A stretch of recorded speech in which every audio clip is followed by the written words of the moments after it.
আসসালামু আলাইকুম। দেখুন আলু আর ময়দা দিয়ে কত সুন্দর ফ্রেঞ্চ ফ্রাই হয়েছে, খেতেও কিন্তু অনেক সুন্দর। দেখুন একদমই মচমচে।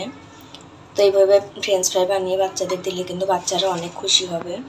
তো আমি মজাদার ক্রিসপি ফ্রেঞ্চ ফ্রাইটা আমি কীভাবে বানিয়েছি দেখাচ্ছি আপনাদের। আমি এখানে মাঝারি সাইজের 3টা আলু সিদ্ধ করে নিয়েছি। সিদ্ধ করে আমি ছিলে নিয়েছি। আমি এখন এখানে একটা কাঁটা চামচ দিয়ে সব আলুগুলো ভেঙে ভেঙে নিচ্ছি।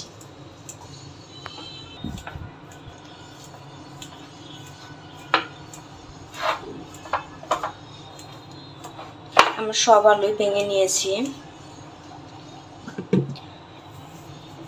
তো আমি হাত দিয়ে এখন সব আলুগুলো আমি একপাশে করে নিই। তো আমি একপাশে করে নেওয়ার পর আমি এখানে 2টা শুকনো মরিচ ভেজে রেখেছি, স্বাদ মতো লবণ, সামান্য একটু জিরার গুঁড়া, সামান্য একটু হলুদের গুঁড়া রেখেছি। তো আমি 2টা মরিচ নিয়ে নিয়েছি আর আমি এখন এইগুলো দিয়ে দিচ্ছি।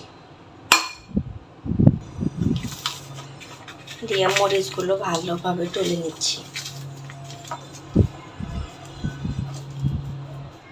মরিচগুলো টলে নেওয়ার পর আমি যে মরিচ ভেজেছিলাম আমি সেই তেল দিয়ে দিচ্ছি এখানে। তাহলে যে হলুদ আছে সেই হলুদের গন্ধটা থাকবে না। 1 চামচ তেল দিয়ে দিলাম।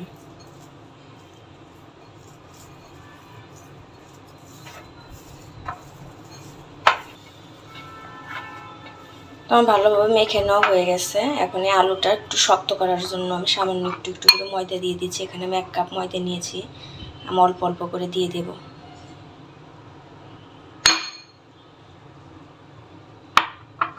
অর্ধেক দিয়ে দিলাম ময়দা।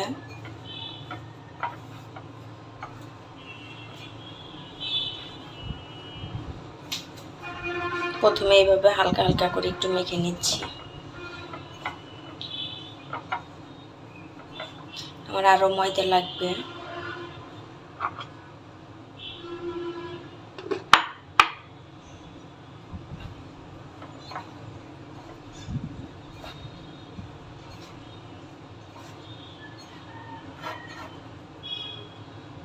সবটুকু ময়দায় পুরো 1 কাপ ময়দাই দিয়ে দিলাম।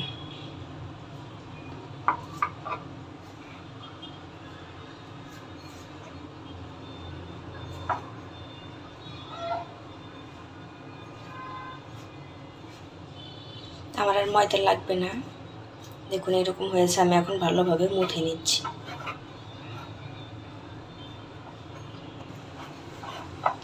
তোমরা এরকম করে মুথে নেওয়া হয়ে গেছে। এই সময় আমি এখানে 1 চামচ কর্নফ্লাওয়ার আর 1 চামচ বেকিং পাউডার রেখেছি। তো আমি দিয়ে দিচ্ছি অল্প অল্প করে। দিয়ে মেখে নিচ্ছি।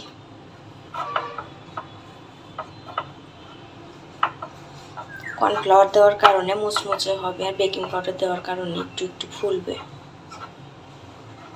তো সম্পূর্ণ কর্নফ্লাওয়ার আর বেকিং পাউডার দিয়ে আমি ভালোভাবে মুথে নিচ্ছি। তো দেখুন আমার মুথে নেওয়া হয়ে গেছে। আমি এখন 5 মিনিটের জন্য একটু এইভাবে রেখে দিচ্ছি, তারপরে ভেজে নেব, বেলে নেব। তো আমি এটা ঢেকে রাখিনি, আমি এইভাবেই রেখেছিলাম। তো আমি এখন বেলে নেব।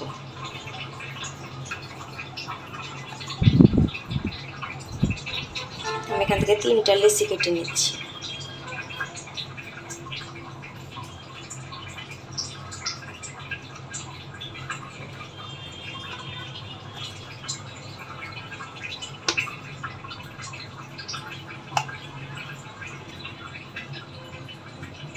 নিয়ে নিচ্ছি ময়দা।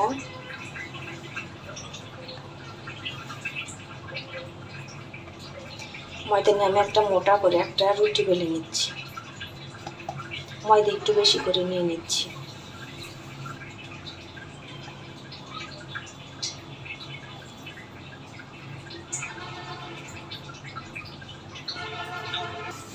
তো আমি এরকম মোটা করে একটা রুটি বেলে নিয়েছি। তো আমি এখন কেটে নেব। তো আমি শুরুতে মাঝখান থেকে 2 ভাগ করে নিচ্ছি।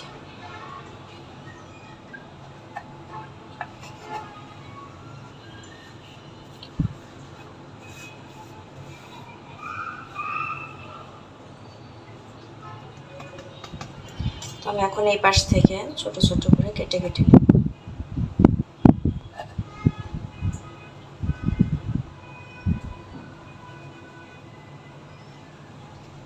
আমি সবগুলো বানিয়ে এইভাবে কেটে নিয়েছি। আমি এখন ভেজে নেব। এরকম মোটা মোটা করে এরকম সাইজের কেটে কেটে নিয়েছি। আমি ভেজে নেব এখন। এই পাশে আমার তেল গরম হয়ে গেছে, আমি একটা একটা করে দিয়ে দিচ্ছি। আমি অর্ধেক দিয়ে দিয়েছি, আমি দুবারে ভেজে নেব। দেখুন দেওয়ার সাথে সাথে ভেসে উঠেছে।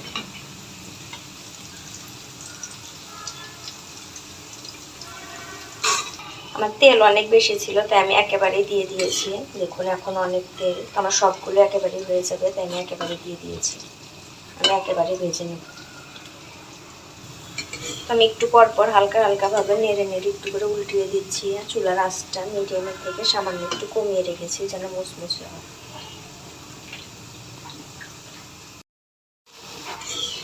তো দেখুন এখন কিন্তু একটু শক্ত শক্ত হয়ে গেছে। আমি এখন একটু ভালোভাবে নেড়ে নেড়ে এপাশে একটু পাশে করে করে দিচ্ছি।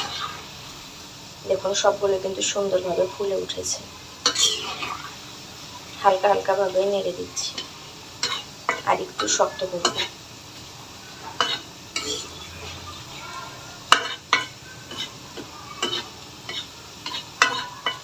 চুলার আঁচটা কমিয়ে শক্ত করে নিতে হবে, না হলে উপরে পুড়ে যাবে, ভেতরে নরম হয়ে থাকবে। তো চুলার আঁচটা কমানো হয়েছে, তুমি এইভাবে আর কিছুক্ষণ ভেজে শক্ত করে নেব। তোমার হয়ে গেছে প্রায়। এই সময় কিন্তু একটু পর পরে নেড়ে দিতে হবে, না হলে এক পাশ পুড়ে যাবে।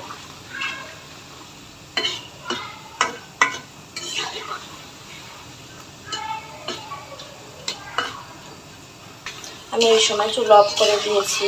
এখন একটা ছাঁকনি দিয়ে আমি তুলে নিচ্ছি।